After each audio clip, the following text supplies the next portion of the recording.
بالا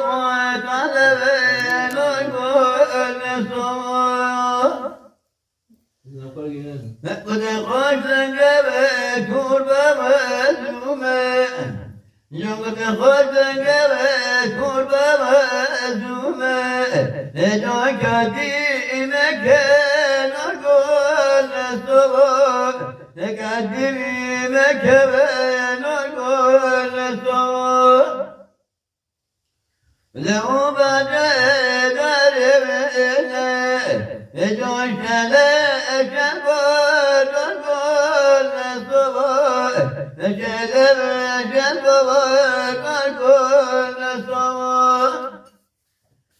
آقا سلام. گربه من این اطراف گم شده شما ندیدین؟ نه من وکیل واسه گربتم. والا بخدا دوباره دت. ببخشید آقا سگ من این اطراف گم شده ندیدینش؟ اگه ببین شناسنامه رو واکسن زده. برو شروع بیار.